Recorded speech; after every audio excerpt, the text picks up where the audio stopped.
Hello दोस्तों, तो आज हम जानेंगे कि टैक्स में छूट कैसे मिलती है और कब कब मिलती है। Tax saving tips. 12 लाख रुपए तक की सैलरी पर भी जीरो टैक्स। यहाँ समझिए इसका पूरा गणित और बचाइए अपने पैसे। पहले समझिए क्या क्या होता है सैलरी में। हर किसी की सैलरी में बेसिक सैलरी और महंगाई भत्ता यानी डीए तो होता ही है, जिस पर आपको कोई छूट नहीं मिलती है और इस पर आपको पूरा टैक्स चुकाना होता है।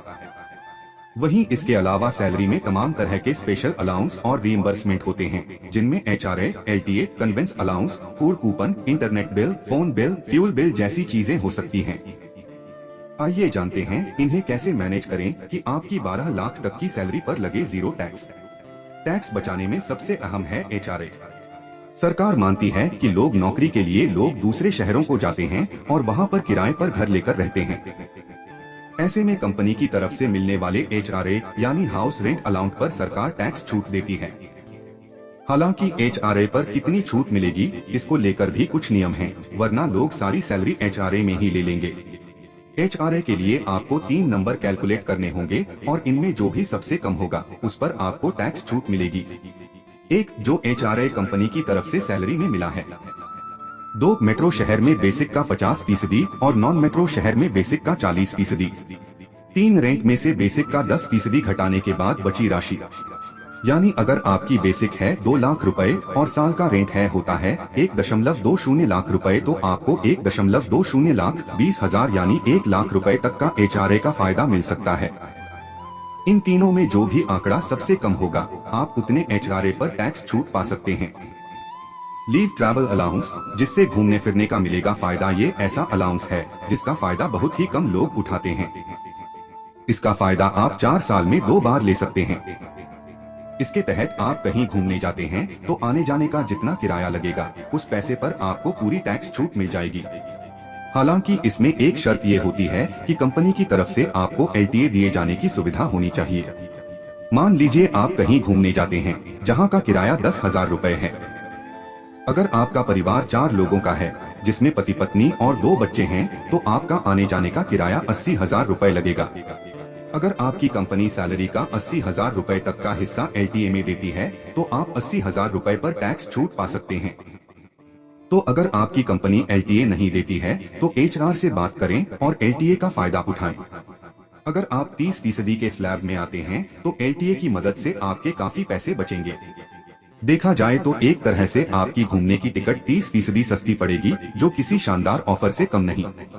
चिल्ड्रन एजुकेशन अलाउंस और हॉस्टल अलाउंस, ये ऐसे अलाउंस में जिनमें बहुत अधिक पैसों पर छूट नहीं मिलती, लेकिन कई बार सिर्फ 1 रुपए की वजह से भी आपकी सैलरी टैक्सेबल इनकम के दायरे में आ जाती है। ऐसे में आपको कोई भी टैक्स छूट छोड़नी नहीं चाहिए, भले ही वह छोटी हो या बड़ी। ये अलाउंस हैं चिल्ड्रन एजुकेशन अलाउंस और हॉस्टल अलाउंस। हालांकि इसका फायदा उन्हें ही मिलता है जिनके बच्चे स्कूल में पढ़ रहे हैं। अगर वह हॉस्टल में रहकर पढ़ाई कर रहे हैं तो हॉस्टल अलाउंस भी मिलेगा। इन दोनों के तहत आपका कुल 9,600 रुपए तक की टैक्स छूट मिलती है। रीइंबर्समेंट को जरूर करें क्लेम। बहुत से लोग रीइंबर्समेंट को एक झमेला समझते हैं और इससे दूर ही रहना पसंद करते हैं। कौन तमाम तरह के बिल बटोरे, उन्हें जोड़कर एचआर को दे फिर उसके पैसे लें। इतने झंझट से अच्छा वह ये पैसे स्पेशल अलाउंस की तरह सैलरी में ही ले लेते हैं। अगर आप भी ऐसा सोचते हैं तो पहले इस सोच को बदलिए। रीइंबर्समेंट को जरूर क्लेम करें। बिल जमा करने को झमेला ना समझें, क्योंकि इसकी मदद से आपका बहुत सारा टैक्स बच सकता है। इसके तहत आप बिजनेस के लिए किए गए खर्चों को क्लेम कर सकते हैं, जिसमें phone bill, internet bill, fuel bill आदि आते हैं। इतना ही नहीं, बहुत सी कंपनियां मील कूपन भी देती हैं, जिसके तहत 50 रुपए के हिसाब से आपको रोज 2 मील कूपन मिलते हैं। अब तो कूपन की जगह सोडेक्सो जैसे कार्ड भी मिलने लगे हैं, जिनमें बिल का भी झंझट नहीं रहता है। इसका इस्तेमाल जरूरी नहीं कि आप खाना खाने के लिए ही करें, बल्कि घर की ग्रोसरी खरीदने, पिज्जा खाने आदि भी में भी किया जा सकता है। अगर आपकी कंपनी महीने में 26 दिन काम करती है तो रोज 2 मील कूपन 100 रुपए के हिसाब से महीने का 26,000 और साल का 31,200 रुपए बनता है। इसे आप रीइंबर्समेंट में क्लेम कर सकते हैं। यानी इतने पैसे आपकी सैलरी की कैलकुलेशन में कम हो जाएंगे और आपकी टैक्सेबल इनकम नीचे आ जाएगी। अब जानिए कौन कौन सी डिडक्शन मिलेंगी। हमने तमाम तरह की छूट पाने की बात तो कर ली, अब जानते हैं कौन कौन सा डिडक्शन मिलता है। आइए देखते हैं इसकी पूरी लिस्ट। एक, सबसे पहले तो हर नौकरी पेशा को 50,000 रुपए का स्टैंडर्ड डिडक्शन मिलता है, यानी आप आंख मूंद कर अपनी सैलरी में से 50,000 रुपए को कम कर ही दीजिए। 2, इसके बाद बारी आती है 80C की, जिसके तहत आप 1.5 लाख रुपए तक का निवेश करके उस पर टैक्स का फायदा ले सकते हैं। इसके तहत आप PPF, सुकन्या समृद्धि योजना आदि में निवेश कर सकते हैं। इसके तहत आपको बच्चे की ट्यूशन फीस पर भी छूट मिलती है। 3, इसके बाद बारी आती है 80CCD के तहत NPS में निवेश पर मिलने वाले डिडक्शन की। इसमें निवेश पर आपको 50,000 रुपए का अतिरिक्त डिडक्शन मिल सकता है। 4, वहीं 80D के तहत आपको हेल्थ इंश्योरेंस पर टैक्स छूट मिलेगी। खुद के लिए आप 25,000 रुपए और माता पिता के लिए 50,000 रुपए तक के हेल्थ इंश्योरेंस प्रीमियम पर टैक्स छूट पा सकते हैं। 5,000 रुपए पर टैक्स छूट आप प्रिवेंटिव हेल्थ चेकअप करवाकर पा सकते हैं। 6, होम लोन और इलेक्ट्रिक व्हीकल के लोन पर आपको अलग अलग शर्तों के हिसाब से 1.52 लाख रुपए तक के ब्याज पर टैक्स छूट मिल सकती है। ये छूट 80E के तहत मिलती है। 7, इतना ही नहीं, सेविंग अकाउंट और FD पर मिले ब्याज पर भी आप 10,000 रुपए तक पर टैक्स छूट पा सकते हैं। वहीं सीनियर सिटीजन के लिए यह छूट 50,000 रुपए है। सबसे पहले तो आपको सारे एग्जेम्पशन को अपनी सैलरी में से घटाना होगा। अगर आपकी सैलरी 12 लाख रुपए है तो सबसे पहले उसमें से 50,000 रुपए का स्टैंडर्ड डिडक्शन हटा दीजिए तो आपकी सैलरी बचेगी 11.50 लाख रुपए। इस पर 80C के तहत 1.5 लाख रुपए पर टैक्स छूट ले लें तो सैलरी 10 लाख रुपए ही बचेगी। अगर आप हर महीने 13 से 15,000 रुपए का रेंट देते हैं तो कम से कम 1.5 लाख रुपए तक का HRA क्लेम कर सकते हैं।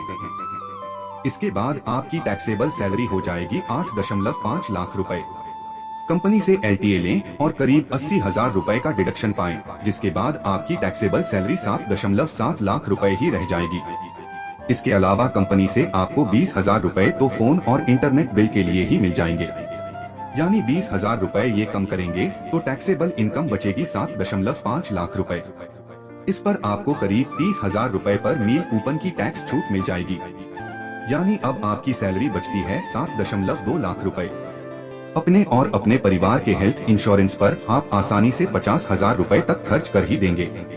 मान लीजिए पति पत्नी और 2 बच्चों के लिए 10 लाख रुपए का फैमिली फ्लोटर प्लान लेते हैं तो आपको करीब 20,000 रुपए खर्च करने ही पड़ेंगे।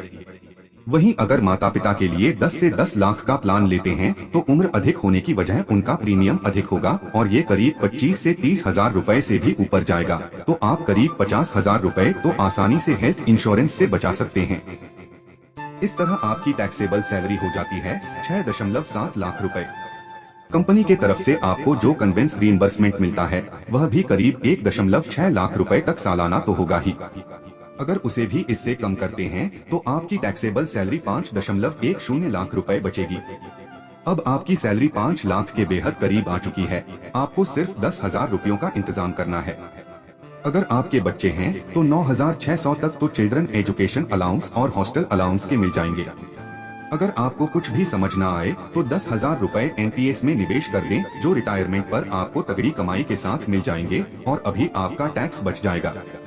सरकार की तरफ से 5 लाख रुपए तक की टैक्सेबल सैलरी वालों को 2.5 लाख रुपए तक पर टैक्स रिबेट दी जाती है, मतलब आपका टैक्स हो गया 0। हालांकि इस 0 टैक्स में बहुत बड़ा रोल है कन्वेंस, मील कूपन, इंटरनेट जैसे रीइंबर्समेंट का। तो अगर आपकी कंपनी की तरफ से ये सुविधाएं नहीं मिल रही हैं, तो HR से बात करें और अपना टैक्स का बोझ कम करें। वीडियो देखने के लिए धन्यवाद दोस्तों। अगर वीडियो अच्छी लगी हो तो लाइक, कमेंट और चैनल को सब्सक्राइब करें।